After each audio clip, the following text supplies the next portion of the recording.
Noisette Pastry Kitchen is a restaurant located at Charnelton and West Broadway in downtown Eugene. Here is where the head chef and co-owner of Noisette, Michael Landsberg, and his wife work.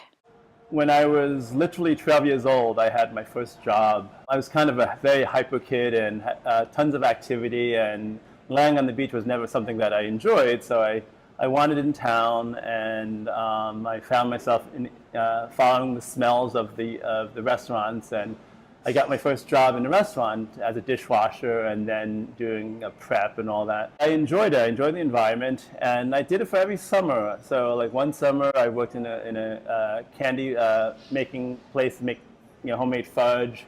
Another summer, I was working in another restaurant and making breads and doing desserts.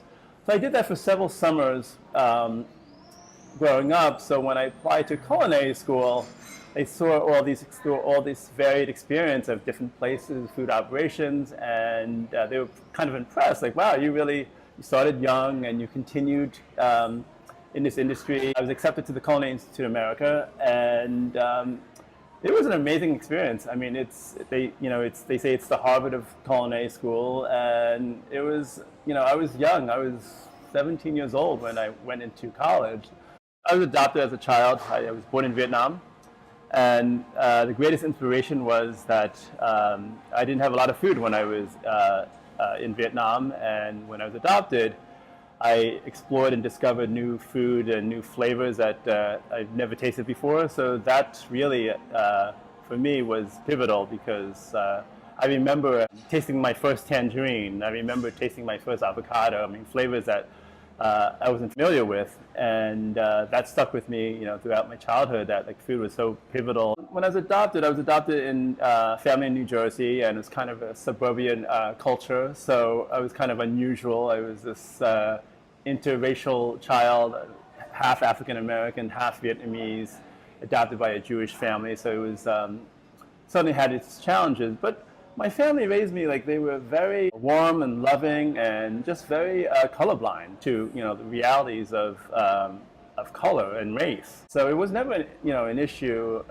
in that sense. But once I started going out into the real world and realizing, the world is it isn't colorblind, and make your own discovery and an exploration of how the world operates. Here in Noisette, so my day typically starts around 5:30, and I'll be checking emails. I'll be checking what vendor product list is available for that week.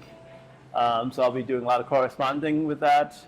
And then sometimes I will actually be delivering the pastries for our wholesale clients. I'll come in around 7 o'clock. Gather all the deliveries and do the deliveries for, I think we have like 5 or 6 different wholesale clients. We get a last afternoon rush for people who are looking for espresso drinks, people are looking for a glass of wine, some cheeses. And then we close the shop at 7 o'clock, and then I'm done. For me, changing the menu on a weekly basis, a lot of it is market driven because nice weather. That's when the farms have their products are in full bloom. When I go out to eat, I want to see what other chefs are doing. I want to see what their inspiration is, and from that, I try to make a menu that 1 is interesting, 2 seasonal, 3 is something that I want to eat, because for me, I enjoy that aspect of being a chef. I try to challenge myself in the sense that, yes, I can make the same thing, and be content with that, but no, I push myself because, when I push myself and I push my staff, that means that we're excited about what we do. We want to be challenged, we want to be pushed, and we want to constantly change and bring that change to the public. So it's what keeps us going.